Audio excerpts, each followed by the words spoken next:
మహాత్మా గాంధీ దాదాపు 77-78 సంవత్సరాలు గాంధీ విగ్రహానికి వినతి పత్రం అందజేసిన మాజీ ఎమ్మెల్యే చిట్టెం రామ్మోహన్ రెడ్డి. కాంగ్రెస్ ప్రభుత్వం రాష్ట్రంలో అధికారంలోకి వచ్చి నేటికి 420 రోజులు అవుతున్నా ఎన్నికల్లో ఇచ్చిన 420 హామీలను నెరవేర్చినందుకు BRS party working president KTR పిలుపు మేరకు నారాయణపేట జిల్లా మక్తల్ నియోజకవర్గ కేంద్రంలో మక్తల్ మాజీ ఎమ్మెల్యే చిట్టెం రామ్మోహన్ రెడ్డి పార్టీ కార్యకర్తలతో కలిసి మహాత్మా గాంధీ వర్ధంతి సందర్భంగా కాంగ్రెస్ ప్రభుత్వం రాష్ట్ర ప్రజలకు ఇచ్చిన 420 హామీలను నెరవేర్చాలని నిరసన వ్యక్తం చేస్తూ 420 హామీల వినతి పత్రాన్ని గాంధీ విగ్రహానికి అందజేశారు.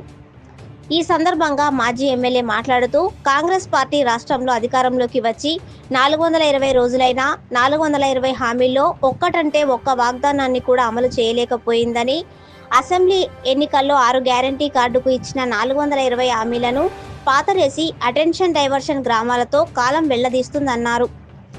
కాంగ్రెస్ ప్రభుత్వానికి జ్ఞానోదయం కలిగించి ప్రజా సంక్షేమం కోసం కాంగ్రెస్ ప్రభుత్వానికి కళ్ళు తెరిపించు అని గాంధీని వేడుకున్నారు.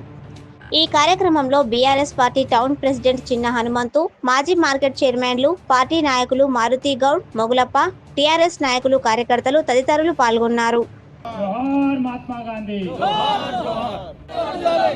రేవంత్ సర్కార్ ప్రభుత్వాలకు ఇచ్చిన హామీ వెంటనే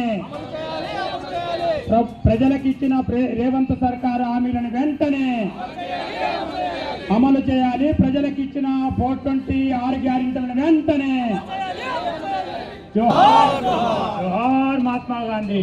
సంక్షేమ అభివృద్ధి కార్యక్రమాలలో ఏది కూడా చక్కగా నిర్వహించకుండా అనే తొందరగా దొరికి ఈరోజు మళ్ళా మభ్యపెట్టే మాటలు మాట్లాడుతున్నాడు. మళ్ళీ ఎందుకంటే స్థానిక సంస్థ ఎలక్షన్లు వస్తున్నాయి, దానికి ముందర పెట్టుకొని ఇంకా ఏదో చెప్తా ఉన్నాడు.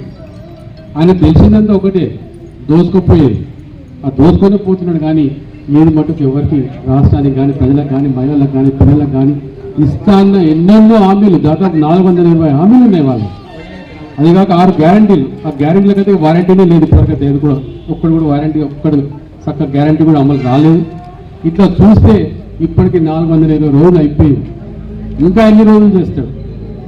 అవన్నీ ఇచ్చేంత వరకు తప్పకుండా మా పోరాటం జరుగుతూనే ఉంటుంది, ప్రశ్నిస్తూనే ఉంటాం, అంటూనే ఉంటాం, భరించాల్సింది. ఎందుకంటే చేయనోడు అంటే భరించాలి, అది గుర్తు తెచ్చుకోవాలి. ఏదో వాప చేసి మనం అందరినీ నోరు ముడిపేయాలంటే మాత్రం తప్పు. ఎందుకంటే అధికారం ఉన్నప్పుడు పడాలి. తప్పు చేస్తే ప్రతిపక్షాలు ఎత్తి చూపిస్తాయి. ఆ తప్పుని సరి చేసుకున్నారు. ఏం చేసిండు మీరు? ఏం పెట్టిండు? మొన్న రైతు బంధు అన్నాడు. ఎన్ని ఊర్లకు పడ్డది? నా తాలూకాల 3 ఊర్లకే పడ్డది. ఒకటి అడే సత్యవరం, కొల్పూరు, ఇక్కడ మక్కల మన చిన్న ఊరు గొల్లపల్లికి పడ్డాయి. ఇది వీళ్ళు చేసేది. వెనకడికి ఏం చెప్పిండు ముఖ్యమంత్రి కేసీఆర్ గారు? ఒక్కరోజు స్టార్ట్ చేసిందంటే వారం లోపల ప్రతి ఒక్కరికి రైతు బంధు పడేది. ఈరోజు రైతు నడ్డి విడుస్తున్నది ఈ రేవంత్ రెడ్డి గారి ప్రభుత్వం. అందుకే ఇచ్చిపెట్టాం మేము. ఇప్పటి నుంచి మొదలైతుంది. మళ్ళా మీకు ఎలక్షన్ వచ్చేంత వరకు మిమ్మల్ని ఏ ఒక్కరోజు సక్క నిద్ర కూడా చేస్తాం. అది మాత్రం ఖచ్చితం. ఎందుకంటే పోరాట కూడుతున్న పార్టీ ఇది.